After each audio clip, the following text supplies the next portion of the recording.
Guys, I got another one for you today, and it's going to be a little bit different than what I usually do. I'm out here with my buddy Brian Holt, and he's with Twisted Bees. He's a small bee farmer or beekeeper, and today we're going to go over the whole process of what it takes to harvest the honey from these bees right behind me. You guys are going to ride along. So the best time to mess with the bees is between 10 a.m. and 3 p.m. Most of the foragers are out foraging that time of day, so you don't have to deal with as many bees. Okay. This first box is going to have a lot of bees in it. So when you take boxes to go do the honey, do the worker bees, like, does the queen stay out here? The queen's here. She'll never leave. The only time she leaves is to get mated, which is when she first emerges. After that, she doesn't leave, unless she's swarming, if she's taking a swarm. But as far as her going out and feeding, that doesn't happen. They feed her. It's cool, man. I've never seen anything like this. Where these hives are is adjacent to a big, large swamp. And I imagine that's where the bees go. I can see them right now coming in and out of those hives. And they're going out in the day and pollinating and doing whatever it is bees do out on that huge swamp out there and coming back here. What would be the main type of flower that they're going to? So out here, it's completely different than it is at my house. In October, the prairie is covered in goldenrod. So I know that's what they're hitting. And then December, the red maple starts coming in, so they get that. Other than that, you got Biden out here and gallberry, palmetto. So it's a mix, man. You've got these hives, but you got a couple at the house too. Yes. And you only harvest the honey once a year. Yeah. You can do it a couple times a year. I just don't mess with it in the fall. And they'll actually store honey up all year. Yes. So some of that honey in there could be from 6-7 months ago, huh? It could be. There is a time of year that they go in dearth. And what is dearth? When there's no nectar available. No nectar. So then they're just living off the honey living supply. Off of what they got. The reason today when we pull honey, we're going to leave them leave them plenty of honey. You can't take all their honey. Yep. Because they got to live. Yep. If you take it all, then you got to feed them, and sugar's pretty expensive right now. So they're overachievers, so they make more honey than they need. I guess we're going to get in them suits, huh? Are we going to be in them suits? I am. Oh, okay. Do you have a suit? I don't have a suit. Oh, no. Oh, I should have probably wore long sleeves then, huh? Well, at least you didn't wear your skinny jeans. We gonna suit up, guys. Come up. Yeah, well, your suit's going to come down to there anyhow, but the biggest thing, that's probably not going to work. We hope I don't get stung today. I feel like, what is that, Chris Farley and that fat guy in a little coat. I think that's extra medium. Extra medium.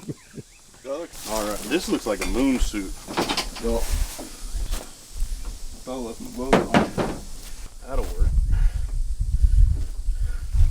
This just looks like a bug tamer, really. Be good for hunting. All right, I'm suited up. It is not a cool day today. So.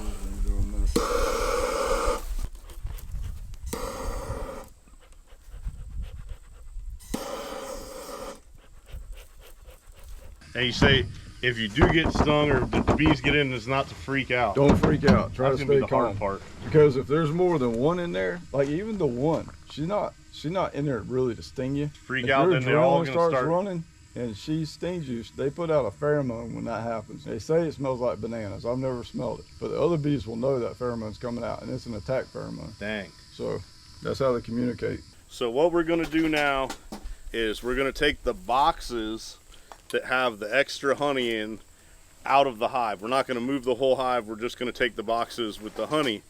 And the trick is not to get stung while we're doing this. We're going to load it into Brian's truck and we're going to take it back to his processing facility. Wish me luck, guys.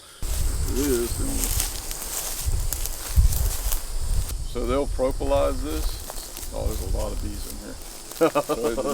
So it didn't work. It didn't work. He had put a one-way in this thing, thinking that when the bees came out, they couldn't come back into these top two boxes that he wants, but he's thinking it didn't work, which is maybe not a good sign for me. So far, they've been cool. I've been cool to them. They're all beating their wings. Just letting them know we're here. Oh boy. Yeah, there's a lot of bees. Sit this down right here. Just tell me what you need me to do. So I'm going to pull this off, and then we're going to put our chin board Oh yeah, the escape board definitely didn't work. So right now they're kind of being like, hey man, What's up, dude? That's what they're doing. and then that has the bee begone on it. Yep. And this should take a couple of minutes To get them to push out this way. they're gonna go down. There's actually the noise of the bees is actually ramping up right now to where it was pretty quiet and they're making noise, y'all. You want me to do whoa, what you need? Smoke? We get this board out of the way. So they propylize the boxes. That's why they're so sticky. Pull that board off. Oh man. That joker's heavy. So it was supposed to work like a one-way, Yeah. but I see them figuring it out. They're smart bees.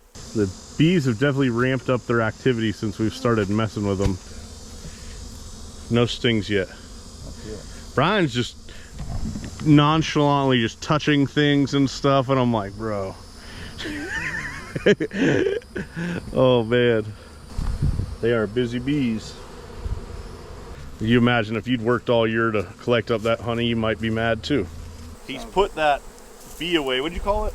Bigo. Bee go on that top board now. He's put it, and that should have pushed them down. And you can see they've actually quite a few have come out, and we're gonna try to pull some boxes here. Yeah, this is a fume board. It's got like felt underneath it. So and I saw you put that stuff on there. They cannot allow it to drip down on them because that would kill them. Okay.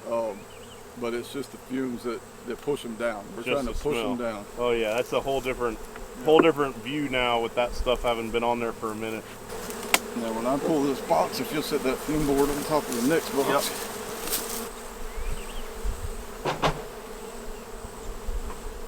Hey, you could just see in there, this box is full of honeycomb. There we go. The queen that's in this box came from my house. She emerged last summer, probably June or July, which is kind of late. I brought her out here and set them up in September last year because we have a good fall flow. And this has been one of my strongest hives to date.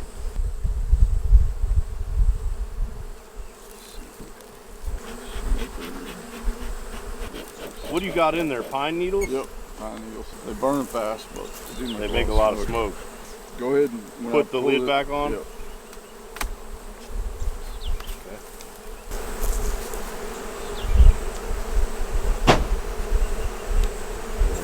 We're gonna pull the honey frames out and swap them for some Okay. empty frames. Gotcha, I understand now.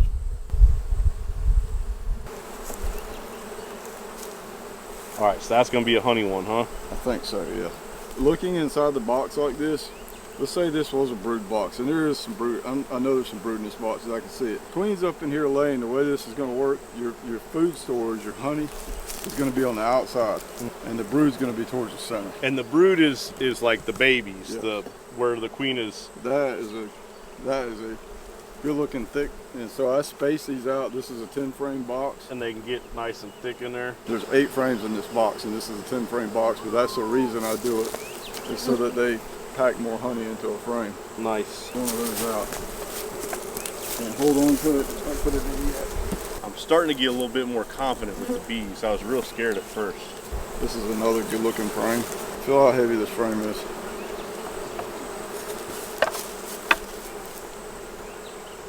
Oh, I bet that weighs 5 pounds. Yeah, so it's capped, both sides. All the way. It's probably a little more than 5. It's probably about 5-6 pounds. I've never been a great judge Yeah, of weight, but I mean, that thing is heavy. That's a 2-hander. Some up here on this brood. So we're gonna pull that out and look at it. Okay, I see the brood now. It looks different. So this one's not capped on both sides, but it's capped on that side, so we're gonna take it. Brian over here slamming them and stuff. So now we're gonna look at a brood frame, and this is the reason we're not taking this whole box. This is a strong queen, and she has moved up in here because I don't use excluders. And those are all baby bees or bee Yep, larvae, I guess yep. would be the right word. Yep, actually you can see larvae in that cell right there. See the white stuff in Uh-huh. there? That's all capped brood. They got a little bit of honey stored on the outside. If this was a deep box, everything would be bigger. There's some larvae.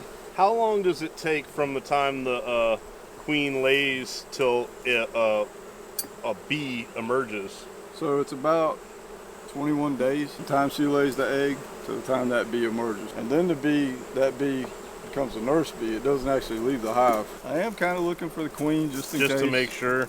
Yeah, if we're gonna find her today, it's gonna be on a frame like this. And the bees are born with different jobs, huh? Yeah. Some are tending bees, some are foraging bees. Yep, and they will work their way up to the foraging from nurse bees. Okay, that's like the ultimate job. Their whole life cycle. There's even undertakers in this hive. Oh wow. They take the dead bees out because there's bees dying in here every day. And like I said, this is not a brood box. If we were to get down in the bottom, we'd really see some heavy brood down there.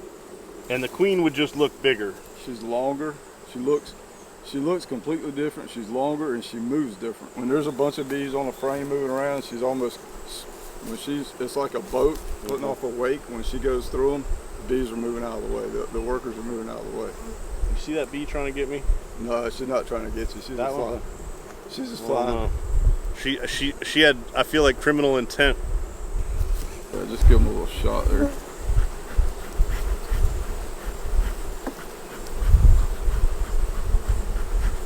Probably just putting deposit. They shouldn't be eating any right now. And theoretically, is honey not bee vomit? Yes, it is. Like I wasn't going to mention that in this video, but they regurgitate it. So your forager that goes out and forages this nectar actually has enzymes in her body that breaks it down, and they bring it back and they regurgitate it to another bee. And then that bee's the one that puts it in the cell. Oh wow. The one that's foraging, it's not putting it in the cell. And I don't remember the scientific name of all that, but that's basically what it does. All right, so we're gonna put some empty frames back in. Yep. So just real light? Yeah, just gently put them down in there. They don't like it when things get dropped in there. And there is definitely more honey in this hive that we could take, but we're not going to do it. We'll leave that for them to live off of. Yep. We'll get enough here today that we don't need to take any more. Do you do anything with the wax? I do. So today when we uncap, we're going to uncap in an uncapping tank. Once it drains off good, I'll render the wax down, and then I take and reapply it to the foundations. If there's not wax on these, they won't draw them out. If there's too much wax, they won't draw them out. So it's kind of tricky, but if there's no wax, they won't touch it. Don't get it too close to the face.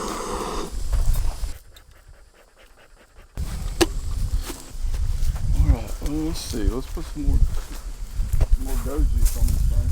There's a hole right in the top of that. Just give them a few shots down in there. We're good just to go on with this? Yep. It just takes a minute. They don't like to smell that stuff when they start moving down the hive. Pretty good, probably. Not too bad. There you go. There. Yep, they didn't draw anything out in that box. Get this one. Smoke it or anything? Yeah, you should smoke in there. Ordinarily we wouldn't give them that much smoke, but today we're trying to get them out of the box. Yeah, normally if you're just getting them to work them. All right, let me go. This one's not super heavy. How did you learn about bees? Mostly YouTube. Really? But I'm also in a bee club. So nice. And trial and error. Yeah, that's Believe me, I made a lot of errors. That's honey. That is all honey, man. It's a shame. Could you some good stuff right here. Put it, just like lay it on something? That's good stuff right here. Are you going to take this whole box right here? Yeah. Lay it in here now? Yep. Maybe on top of one of these. This is Look at that. This is something you got to clean up anyhow. You got to get it out of there because when I put the lid on it, we're getting some good smoke right through the top. Hopefully we can get them out of here. I think they're going. Yeah. Except it's heavy on that wood smoke. There's a little trick here. Oh, there you go.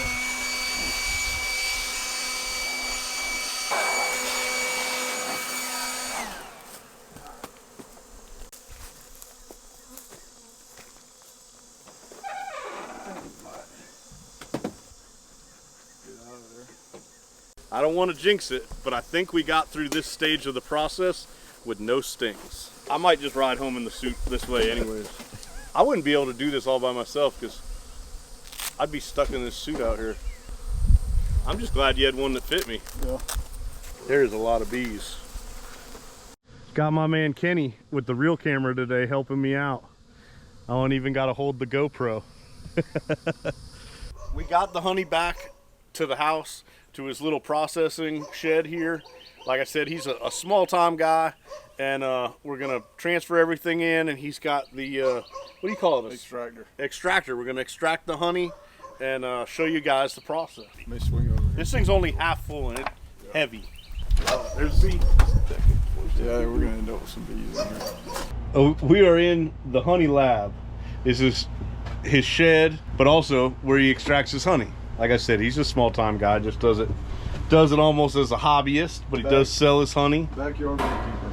Backyard beekeeper. That's the term I'm looking for. This is an uncapping tank that I built last year. They're like $200 to buy one of these things, so I built this one and it works probably as good as a $200 one. I don't know, I've never used a $200 one. This is a uncapping knife. I don't really like the knife too much. This to me is a cleaner way, but I basically set the frame like right on top of that screw. And as we're pulling these cappings off, they're gonna fall on top of this. Honey will drip from there down to here. Later on, You'll be able to get that honey as well. Then we'll have wax cappings here that we can render down and reapply them to the frames. You don't want to dig too much of this off because the more we take off, the more the bees got to put back on. So basically, we're just trying to get that white off of there. That's the cap. Usually. And Brian does a lot of things. There may be like some pro beekeepers out there. Yeah. He's just a small guy, and he was explaining, he's like, I got the way I like to do things. You know, it may not be the way every other beekeeper does it, but it's what works for him. I'm usually doing all this stuff by myself, so if I don't. So you're just scratching just the surface. Scratching. See how it's starting to flow out of there now? You gotta try That's to crazy. get it. Yep. Now some places we're gonna dig in because these are frames that I had in a box and I had them spaced out, so they build it pretty thick, which is pretty good because it's gonna be more honey. But this should spin around. This side's not quite as thick, but it's capped. You're just kind of scratching it. And we can brush our hair with this thing. Man, that's all good stuff right there.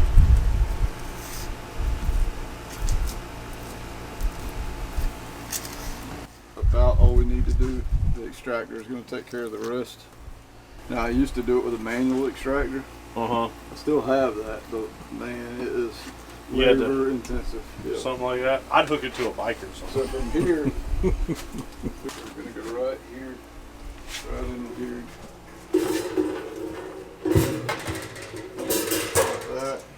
And that's centrifugal force just now spinning. That one's ready, so now we need 7 more. Get it up there on your screw. And the screw just kind of digs in a little bit. That's holds it better. Nice, yeah, that's a nice frame. Yeah, you can see it like how thick it is. So then we're just just lightly pull the capping off, but enough to where, and like I said, if you dig in and pull a chunk out, it's not a big deal. Okay. So you just want to get the capping off so it'll sling out in the extractor. Can you, have you ever, like, you know, if you pull it out and you're like, oh, it's not, that look good to you? Yep, that's good. It, like, uncap it more and then put it back in? Usually the extractor will pull it all out. You'll see after we spin these, it'll dry those out. Now, what do I do over, like, here where they're still open. It just hasn't been capped yet. Yep. So the bees were still working there. Yep. That's pretty cool. All right. Yep. And then how does it go in? Just right straight down in there. How many years have you been doing this? This would be my 4th year. Oh yeah. That one's thick. Yeah. Don't worry about the bees, cause. Don't worry about the bees. Yeah.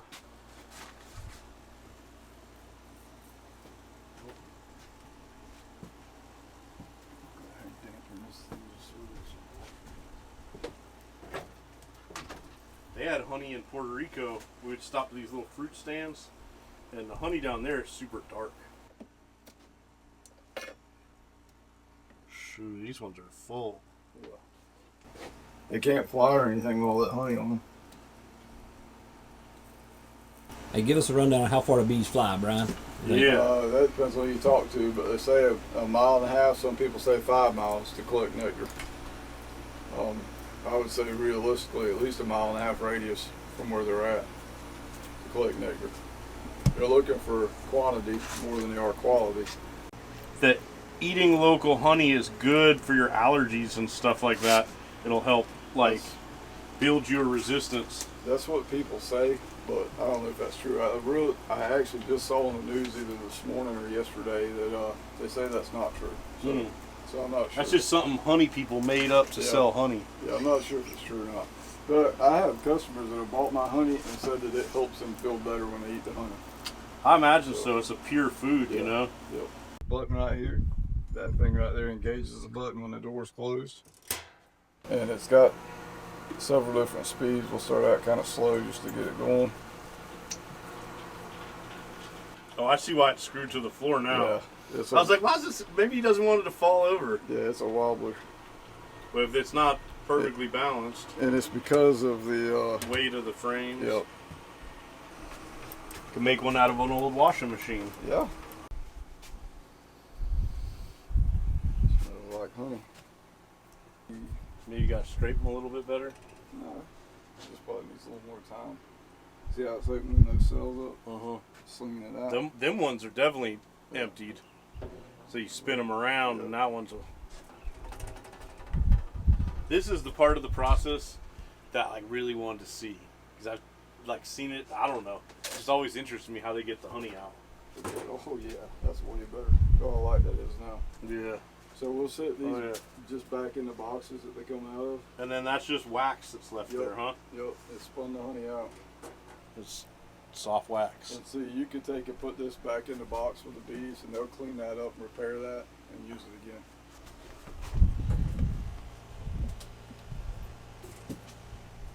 Here we go, the moment of truth. We're going to open up the honey gate.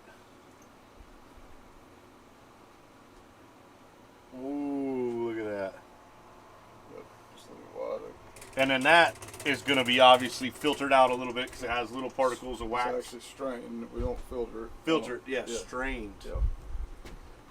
It's straining all the pieces of wax and anything else that might be in there before it goes into the bucket. You want me to shut it if it gets up high?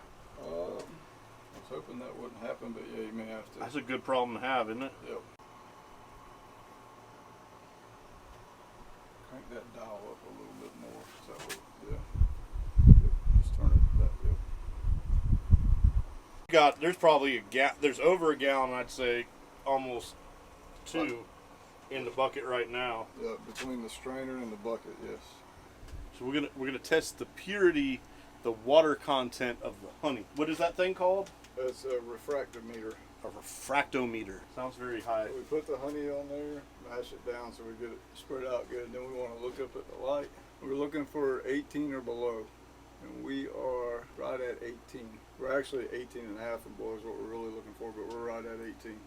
And that could change towards the end of this run. It could drop it down even more. I gotcha. Yep. That's interesting. And how does that? It's testing the water. The water content. So it's 18% water. If it's say 20% or something like that, then you got too much water in it. And is there a way to fix it? Can you distill it? I don't have a way to do that. Yeah. But there's a way to dry it out. Oh, now you got almost 5 gallons in there. Yeah, there's over half a bucket already. I'd say that's 3.5. And there's still quite a bit in this. Yeah, it's still straining. Plus, you got all that in there. Yep. In the honey.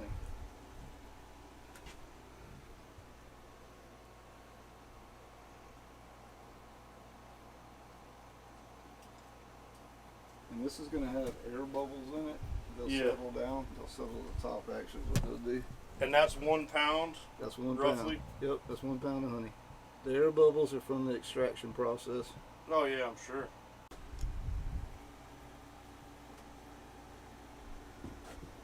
I'm just drying them off so the stickers will stick. I honestly don't have a problem selling the honey. I usually can sell it pretty easily. Once people, as soon as I get all this done and it settles down and I bottle it, then I'll put on Facebook that I got honey available. and it'll go pretty quick. You want The this? biggest thing is I got certain people that buy it all the time. They won't buy it from anybody else. Oh. And, you know, so now they're without honey. Because I haven't had honey since December or January. So I like honey in my coffee. My signature thing is to get a label on crooked every now and then. So I'm doing that intentionally. When you see that happen, that's my signature. That's what I do. It keeps it authentic. We gotta plug this here. There we go. Now that honey's still aerated. And he said usually he wouldn't bottle it this quickly. We're doing it for camera purposes. Usually he'd let all that air bubbles would settle out and be much clearer. But this is just for, we're doing all this in one day here. This one's yours? Yeah. Thank you, man. This one's crystals. Crystals. I'm going to hide it. I appreciate it, man. Awesome. I'm excited. I'm going to go home. I don't know yet what. I'm going to make something to eat with this honey. It don't get no fresher than that. We got it right from the bee's mouth today. Thank you, man. I appreciate it. I enjoyed it, man. I enjoyed having the free labor. Twisted Bees Apiary. Yep. And I want to say a special thanks to my cameraman, Kenny Deloach. I've made it in the YouTube world. I now have a cameraman. No, I'm just kidding. Kenny just helping me out today. What's up, guys? So Ian came home with the honey. He brought it home to us. I've got it up in the pantry. I'm going to show you. We've been using it. I really like to use it in my coffee. I like to put it on toast with peanut butter, biscuits, anything that you want, just like a little bit of sweetness without all that sugar. It goes great. I know Ian said he was going to do like some kind of recipe with it, and I know that he still plans to in the future, but right now he is on a plane to Alaska. So it's gonna have to wait till he gets back from that trip. Thank you guys for watching. Please like, comment, share, do all the things. We really do appreciate you guys. All your positive comments. Thank you. So I know this wasn't the ending you thought you were going to have, but we'll see you on the next one.